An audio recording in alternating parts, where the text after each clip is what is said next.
मैं professor A K. Vajpayee एक बार पुनः आप सभी विद्यार्थियों का इस 51वें वीडियो लेक्चर में स्वागत करता हूं। और ये जो वीडियो लेक्चर है इसमें हम केमिस्ट्री की बात ना करके हम ये बात करेंगे कि अगर केमिस्ट्री आपका विषय है तो उसमें क्या स्कोप है, आगे उसमें फ्यूचर क्या है, उसमें नौकरियां कितनी हैं, जॉब्स कितने हैं और कितनी अपॉर्चुनिटीज़ हैं, क्या क्या अवसर हैं।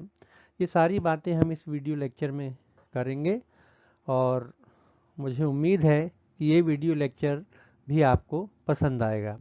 तो आइए इस वीडियो लेक्चर को हम प्रारंभ करते हैं। सबसे पहली बात तो ये कि आपको बधाई इसलिए कि आपने केमिस्ट्री को एक सब्जेक्ट के रूप में या आगे कैरियर के रूप में एक विषय के रूप में चुना है। और केमिस्ट्री एक ऐसा वर्सेटाइल सब्जेक्ट है और एवरग्रीन सब्जेक्ट है।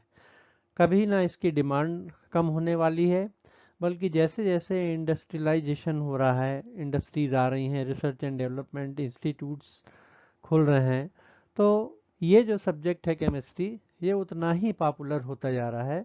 और आजकल इंटरडिसिप्लिनरी जो रिसर्च है या जो इंस्टीट्यूट्स खुल रही हैं, जो एरियाज़ हैं, तो केमिस्ट्री उसमें बिल्कुल सबसे कॉमन होता है, सब में होता है। और इसलिए केमिस्ट्री का जो स्कोप है वो बड़ा अनलिमिटेड है और इसका बड़ा ब्राइट फ्यूचर है। तो अगर केमिस्ट्री आपने लिया है किसी भी कोर्स में, चाहे यूजी हो, चाहे पीजी हो, चाहे हायर डिग्री हो, तो निश्चित रूप से आपके लिए बड़े फायदेमंद वाली बात है। अब प्रश्न उठता है कि आपने बीएससी कर लिया, बीटेक कर लिया या पीजी कर ली या एमटेक करा या एमएससी डिग्री ले ली और केमिस्ट्री के साथ अगर आपने पढ़ा है, आपने ये कोर्स किया है, आपको डिग्री मिली है, तो उसके आगे अब क्या करना है, आगे कैसे जॉब मिल सकता है, यही सारी चीज़ें हम इस वीडियो में डिस्कस करने वाले हैं। तो आप बड़े ध्यान से सुनेंगे इसको। अब बीएससी करने के बाद या पोस्ट ग्रेजुएशन के बाद क्या होता है, हम एक ऐसे चौराहे पे आकर खड़े हो जाते हैं जहां हमको ये देखना है कि अब हम जाएं कहाँ। तो इसीलिए आपने गाना सुना होगा, जाऊं कहाँ बताए दिल। तो यहाँ पे आप देखिए, एक रास्ता ये जा रहा है, एक यहाँ जा रहा है और ये एक यहाँ जा रहा है, इस प्रकार से। और जिस रास्ते पे हमको जाना है, जिस रास्ते को हमको चुनना है, वो बड़ा इम्पोर्टेंट है। और सारी चीज़ें सोच समझने के बाद ही उस ओर हमको कदम बढ़ाना चाहिए। तो चलिए आगे हम देखते हैं। अब एक तो रास्ता ऐसा है जो जाता है रिसर्च की तरफ। अगर आपको लगता है कि हमको रिसर्च में, रिसर्च की फील्ड में, इस एरिया में आगे बढ़ना है और हायर डिग्री हमको चाहिए, तो आप रिसर्च के रास्ते को भी अपना सकते हैं। अगर आपकी इमीडिएट कोई नीड ऐसी हो कि हमको नौकरी ही चाहिए है, तो आप जॉब्स के लिए भी कोशिश कर सकते हैं, कॉम्पिटिशन्स में भी जा सकते हैं। कई विद्यार्थी होते हैं जिनका उद्देश्य होता है कि हम यूपीएससी में, पीएससी में, आईएएस में इत्यादि उसमें हम बैठेंगे, तो आप ये भी एक बड़ा अच्छा रास्ता है, बैंकिंग सेक्टर में इत्यादि। या खुद का अगर आपका एंटरप्रेन्योरशिप कुछ शुरू करने का इरादा हो तो वो भी आप कर सकते हैं। तो यहाँ पे इस चौराहे पे आकर आपको क्या करना है आगे, ये आपके ऊपर है। जिसमें आपकी रुचि हो, जिसमें अच्छी संभावनाएं हो, अपॉर्चुनिटीज़ हो, उस रास्ते पर आपको जाना चाहिए। और सबसे ज़रूरी होता है कि आपका इंटरेस्ट काय में है। तो आगे हम देखते हैं कि अगर आपका इंटरेस्ट रिसर्च में है या हायर डिग्री में है, अगर आप और आगे जाना चाहते हैं या पढ़ना चाहते हैं, तो क्या क्या आप कर सकते हैं, क्या क्या पॉसिबिलिटीज़ हैं, क्या क्या संभावनाएं हैं, क्या क्या एवेन्यूज़ हैं, कौन कौन सी ऐसी इंस्टीट्यूट्स हैं, ये सारी बातें हम आपको इस वीडियो में अभी आगे हम बताने वाले हैं। केमिस्ट्री अगर आपका विषय है तो आप देखिए क्या क्या बन सकते हैं, क्या क्या नौकरियां आपको मिल सकती हैं। आप एनालिटिकल केमिस्ट बन सकते हैं, कहीं भी केमिस्ट्री का टीचर बन सकते हैं, आप खुद का केमिस्ट्री गाइडेंस का या केमिस्ट्री क्लासेस आप खोल सकते हैं, किसी लैब में केमिस्ट बन सकते हैं, इंडस्ट्री में प्रोडक्शन केमिस्ट होते हैं, क्वालिटी कंट्रोल केमिस्ट होते हैं, वहाँ भी आप जा सकते हैं। रिसर्च एंड डेवलपमेंट ये एक ऐसा पार्ट है जो ऑलमोस्ट सभी इंडस्ट्रीज में होता है और इंस्टीट्यूट्स में होता है रिसर्च की जो है। तो आप आर&डी में भी जा सकते हैं, चाहे फार्मास्यूटिकल इंस्टीट्यूट्स में भी होता है, कंपनीज में भी होता है, केमिकल इंजीनियरिंग हो या पैथोलॉजी जो है उसमें भी आप केमिस्ट आप वहाँ पे जा सकते हैं अगर केमिस्ट्री आपका सब्जेक्ट है, या बॉटनी जूलॉजी के साथ आपका ये कॉम्बिनेशन है। इंडस्ट्रीज में भी आप रिसर्च भी होती है, रिसर्च एंड डेवलपमेंट, जैसा मैंने बताया आपको आर&डी होता है, तो वहाँ पे भी आप साइंटिस्ट बन सकते हैं, मटेरियल्स टेक्नोलॉजिस्ट बन सकते हैं, हायर एजुकेशन में जा सकते हैं अगर आपको लेक्चरर, रीडर, प्रोफेसर या एसोसिएट प्रोफेसर इत्यादि बनना हो यूनिवर्सिटीज़ में या कॉलेजेस में, तो आप वहाँ पे भी जा सकते हैं। पीएचडी भी कर सकते हैं, पोस्ट डॉक्टरल वर्क कर सकते हैं, फॉरेन भी जा सकते हैं फेलोशिप में, स्कॉलरशिप्स में, फूड साइंस में जा सकते हैं आप, फूड एडल्ट्रेशन जो लैब्स होती है वहाँ भी केमिस्ट आप बन सकते हैं। वाटर ट्रीटमेंट में भी केमिस्ट्री का बहुत बड़ा रोल होता है बहुत, इसलिए वहाँ भी जा सकते हैं। एग्रीकल्चरल केमिस्ट आप बन सकते हैं। तो इस आर्कियोलॉजिकल केमिस्ट आप बन सकते हैं, पेंट इंडस्ट्री में, वार्निश इंडस्ट्री में, टेक्सटाइल में, फाइबर्स में, पॉलीमर्स में, आप बहुत सारा स्कोप है जहाँ पे आप के साथ अगर केमिस्ट्री शब्द जुड़ा है, आपका विषय है, तो वहाँ पे जॉब मिलने की संभावना आपको पूरी है। परंतु अगर आप चाहते हैं कि हम और पढ़ें, थोड़ा हायर एजुकेशन में जाएं, पीएचडी करें या पोस्ट डॉक्टरल वर्क करें, तो देखिए, या पीजी करें केमिस्ट्री के साथ या दूसरे अलाइड सब्जेक्ट्स के साथ, तो भी आपके पास बहुत सारे ऐसे अपॉर्चुनिटीज़ हैं और उन पे अब हम शीघ्र आने वाले हैं। ये तो एरियाज ऑफ इंटरेस्ट हैं, बहुत थोड़े से हैं ये, चाहे ऑर्गेनिक केमिस्ट्री हो, फिजिकल हो, पॉलीमर हो, जैसा अभी बताया, ड्रग डिज़ाइनिंग भी एक अच्छा एरिया है आजकल, कोऑर्डिनेशन केमिस्ट्री, आजकल कंप्यूटेशनल केमिस्ट्री पे भी बड़ा स्कोप है और इसमें भी काफ़ी रिसर्च हो रही है, बड़ा काम हो रहा है। फार्मास्यूटिकल केमिस्ट्री है, नैनो टेक्नोलॉजी है, नैनो मटेरियल्स है, तो और इसके अलावा बहुत सारे एरियाज़ हैं जहाँ पे आप रिसर्च कर सकते हैं, पीएचडी कर सकते हैं, और आपको वहाँ पे जो आपका पीएचडी का जो एरिया है वहाँ पे आपको जॉब भी मिलने की गारंटी रहती है। अगर रिसर्च इंस्टीट्यूट्स की हम बात करें इंडिया में, तो ये एक आंकड़ा है, 216 रिसर्च इंस्टीट्यूट्स हैं, और इसमें देखिए एग्रीकल्चर में 66, केमिकल में 9, बायोलॉजिकल, मेडिकल, ये सारा डेटा यहाँ पे दिया है। और सबसे अच्छी बात तो ये है कि चूंकि अब रिसर्च इंटरडिसिप्लिनरी है, और दूसरा केमिस्ट्री एक ऐसा सब्जेक्ट है जो एग्रीकल्चर में भी है, बायोलॉजिकल में, बिना केमिस्ट्री के बायोलॉजिकल और मेडिकल में आप रिसर्च नहीं कर सकते, एग्रीकल्चर में नहीं जा सकते। इसी तरह से आप इंजीनियरिंग में, आप अर्थ साइंस में, मटेरियल्स में, नैनो मटेरियल्स में, मेटलर्जिकल सेक्शन में, मल्टी डिसिप्लिनरी में तो है ही वहाँ पे। तो इस प्रकार केमिस्ट्री एक सब्जेक्ट होने से एक बड़ा ये फ़ायदा होता है कि हमको बहुत सारी जगह हम अप्लाई कर सकते हैं और हम जा सकते हैं रिसर्च के लिए। अब हम बात करेंगे कुछ मेजर जो रिसर्च इंस्टीट्यूट्स हैं जो इंडिया में हैं, उनकी हम बात करेंगे यहाँ पे, उनके थोड़े से डिटेल्स हम आपको बताएंगे। नेशनल केमिकल लेबोरेटरी, ये सीधा सीधा केमिस्ट्री से जुड़ा विषय होता है, और इसमें आप देखेंगे अगर रिसर्च ग्रुप्स जो काम करते हैं, कर रहे हैं इस समय, तो उसमें आप देखिए तो plant biochemistry and molecular biology है, केमिकल इंजीनियरिंग है, इंडस्ट्रियल फ्लो मॉडलिंग है, मटेरियल्स केमिस्ट्री है, ऑर्गेनिक केमिस्ट्री है, पॉलीमर केमिस्ट्री में तो बहुत बड़ा ग्रुप है और काफ़ी वहाँ पे काम होता है, कंप्यूटेशनल साइंस है, एंजाइमोलॉजी एंड माइक्रोबायोलॉजी है, कैटालिटिक रिएक्शंस पे भी बहुत काम होता है।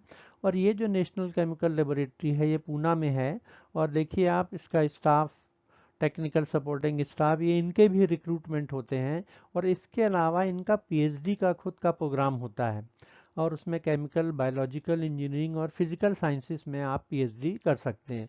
तो national chemical laboratory well equipped एक नेशनल लेवल की लेबोरेटरी है, अगर केमिस्ट्री और केमिस्ट्री से जुड़े आपको विषय पे रिसर्च करना हो, और वहाँ पे पीएचडी करने के बाद फिर वहीं पे एब्जॉर्ब होने की, जॉब मिलने की संभावनाएं भी रहती हैं।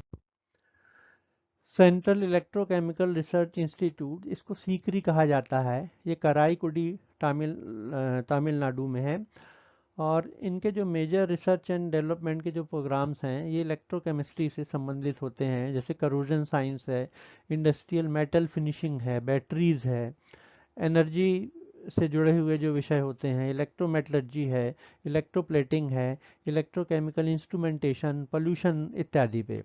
तो इनके कुछ बीटेक प्रोग्राम्स होते हैं केमिकल और इलेक्ट्रोकेमिकल इंजीनियरिंग में। और यहाँ पे ध्यान आप ये देंगे कि इन सारे जो इंस्टीट्यूट्स के नाम हैं, यहाँ पे इनकी वेबसाइट यहाँ पे दिखाई गई है। तो ये एक्टिव लिंक है और इस पर क्लिक करके आप सीधे इंस्टीट्यूट के बारे में आप जानकारी प्राप्त कर सकते हैं। दूसरा सबसे बड़ा एक जो मिनिस्ट्री ऑफ डिफेंस के जो एक डिपार्टमेंट है, Defence Research and Development Organisation, DRDO। तो ये DRDO में ये समझ लीजिए आप, ये इनके पास इनकी 41 लेबोरेटरीज होती हैं और 5 DRDO यंग साइंटिस्ट लेबोरेटरीज हैं। हाई एनर्जी मटेरियल्स हो, चाहे पॉलीमर्स हो, चाहे नैनो टेक्नोलॉजी हो, चाहे प्रोपेलेंट्स हो, एक्सप्लोजिव्स हो, तो इनमें यहाँ पे DRDO की जो लैब्स हैं इनमें काम होता है, चाहे एरोनॉटिक्स हो। और अभी यहाँ पे इसकी वेबसाइट दी हुई है यहाँ पे, तो आप चाहें तो सारी जानकारी जो डिटेल्स हैं आप यहाँ प्राप्त कर सकते हैं। और इसमें देखिए कौन कौन सी लेबोरेटरीज हैं।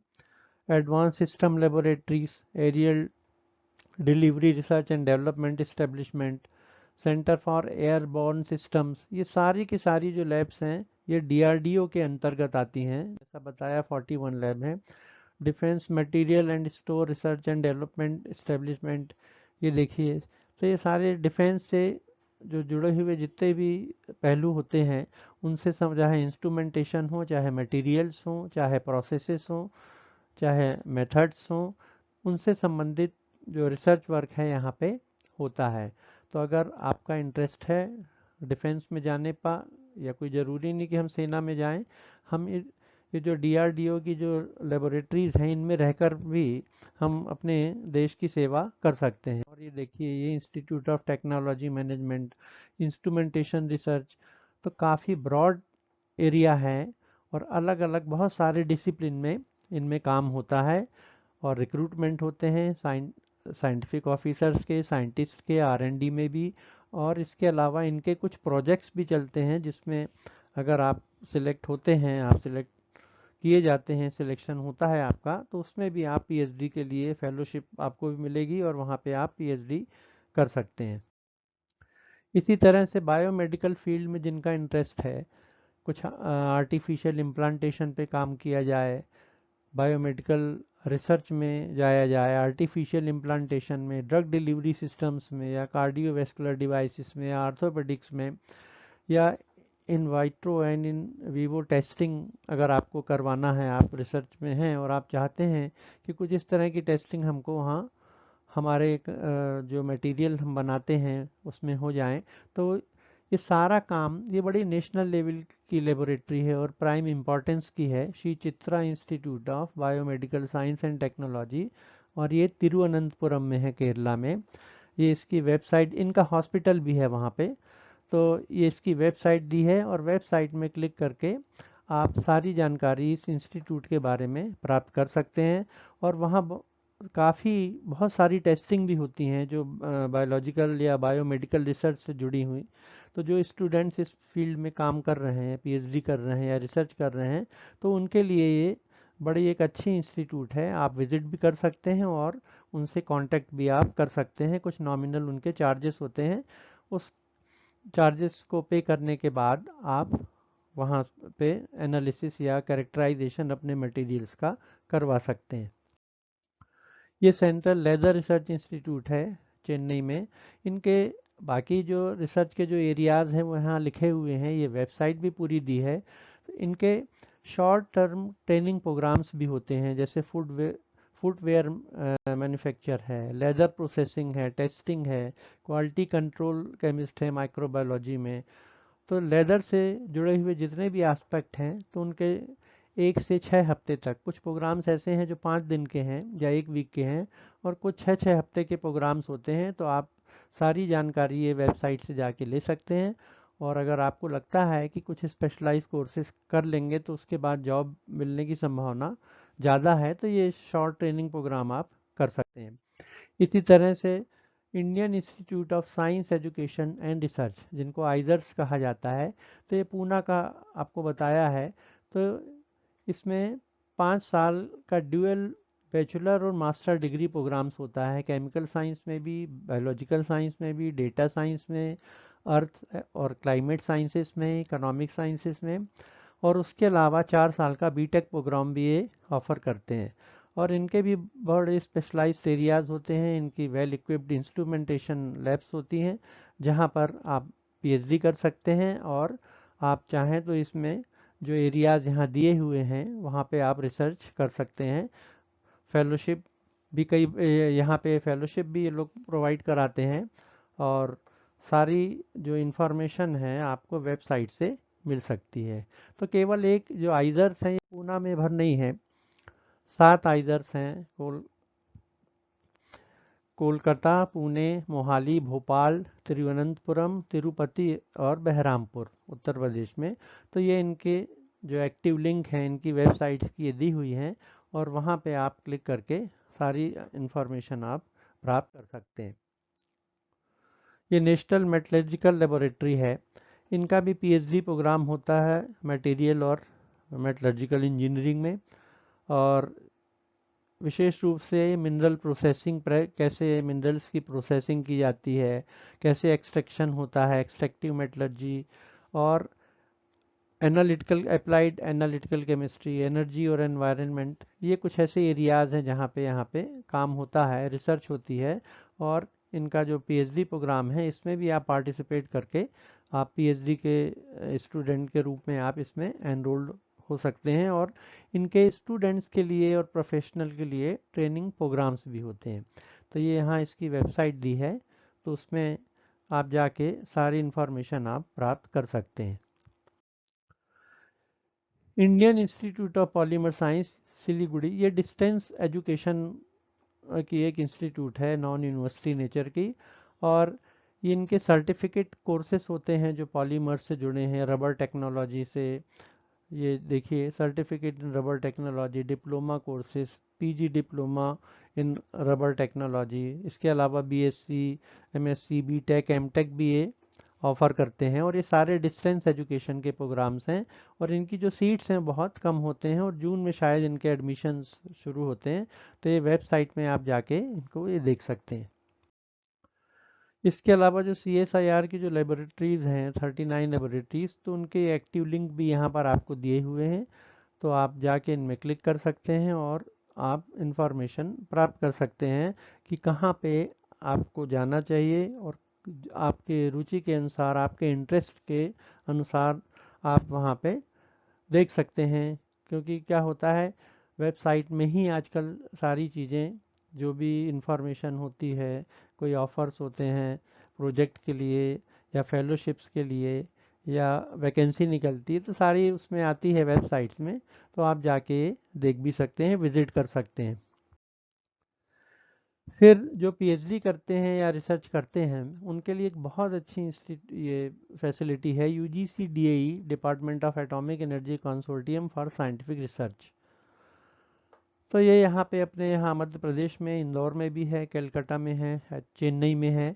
और इसका मुख्य उद्देश्य ये है कि जो बच्चे, स्टूडेंट्स जो रिसर्च कर रहे हैं, चाहे यूनिवर्सिटीज़ में हो या कॉलेजेस में हो या दूसरे इंस्टीट्यूट्स में हो, तो वो यहाँ पे आके विज़िट कर सकते हैं, और अपने जो भी मटेरियल्स हैं तो उनका वो कैरेक्टराइजेशन करा सकते हैं। ये बहुत बड़ी फैसिलिटी है यहाँ पे। और बहुत सारे एरियाज़ हैं, जो इनकी जो लैब्स हैं वो बहुत सारी हैं यहाँ, यूजीसी डेई कंसोर्टियम फॉर साइंटिफिक रिसर्च। तो इसमें आप इनकी वेबसाइट पे जाके आप एनरोल हो सकते हैं। आप उनका एक यूज़र फॉर्म होता है, उसको भर सकते हैं आप। और सबसे बड़ी चीज़ है कि स्टूडेंट्स के लिए कोई भी कैरेक्टराइजेशन के लिए किसी भी तरह का कोई पैसा वहाँ चार्जेस वो लोग ऑफ नहीं लेते हैं, और बल्कि रुकने की भी वहाँ पे फैसिलिटी होती है, और आने जाने का भी वो फेयर देते हैं। तो स्पेशली जो रिसर्च कर रहे हैं अभी स्टूडेंट्स, उनके लिए बिल्कुल बहुत बड़ी फैसिलिटीज़ हैं। और इसमें देखेंगे आप, जैसे इंदौर सेंटर है, तो इंदौर सेंटर में ये यहाँ पे ये फैसिलिटीज़ हैं पूरी, उनकी लैब्स हैं, डाइलेक्ट्रिक्स है, क्रिस्टल ग्रोथ है, XRD है, थिन फिल्म्स है, मॉर्फोलॉजी है, स्कैनिंग इलेक्ट्रॉन माइक्रोस्कोपी है, ये देखिए स्पेक्ट्रोस्कोपी, फिर नैनो मटेरियल्स में जो भी पॉसिबल कैरेक्टराइजेशन जितने भी होते हैं सारे के सारे कैरेक्टराइजेशन, तो ये एक ही जगह अगर आप विजिट करते हैं तो वहीं पर जाके आपको सारी फैसिलिटीज़ मिल जाएंगी। और इनकी वेबसाइट में इनके कॉन्टैक्ट डिटेल्स दिए हैं, आप मेल्स भी कर सकते हैं, उनसे फ़ोन पे भी बात कर सकते हैं। और इस प्रकार रिसर्च स्कॉलर्स के लिए या जो यंग फैकल्टी है जो आगे पोस्ट डॉक्टरल या दूसरा वर्क कर रही है, रिसर्च में इन्वॉल्व है, तो उनके लिए ये बहुत अच्छी फैसिलिटी है UGC DE consortium for scientific research. इसी तरह से नैनो साइंस और नैनो टेक्नोलॉजी में ये जो एक लिंक है इसमें सारी इन्फॉर्मेशन दी है कि कहाँ कहाँ पे कौन कौन सी इंस्टीट्यूट्स में रिसर्च होती है नैनो साइंस में, नैनो टेक्नोलॉजी में या यूनिवर्सिटीज़ में। तो इसमें आप क्लिक करके आप इसमें विज़िट कर सकते हैं और सारी इन्फॉर्मेशन आप नैनो टेक्नोलॉजी या नैनो साइंस के बारे में आप प्राप्त कर सकते हैं कि कहाँ क्या क्या काम हो रहा है, किस किस अंडर साइंटिस्ट के अंडर में हो रहा है, कैसे अप्लाई करना है इत्यादि, ये सारी इन्फॉर्मेशन आपको मिल जाएगी। तो थैंक यू सो मच। और ये वीडियो से आप को काफ़ी जानकारी मिलेगी, अगर जो लिंक मैंने दी हैं इसमें, तो उसमें क्लिक करके आप अपने रुचि के अनुसार, अपने इंटरेस्ट के अनुसार और जो भी आपके रिक्वायरमेंट है या आगे जो फ्यूचर में आपने सोचा है उसके बारे में आप जानकारी प्राप्त कर सकते हैं और आगे आप इसमें काम कर सकते हैं। तो थैंक यू अगेन। और जो अगला लेक्चर होगा वो हमारा इंट्रोडक्शन टू पॉलीमर केमिस्ट्री से संबंधित होगा। तो इसको अगले वीडियो लेक्चर के लिए आप इंतज़ार कीजिए और इस चैनल को भी आप सब्सक्राइब कीजिएगा। Thank you so much.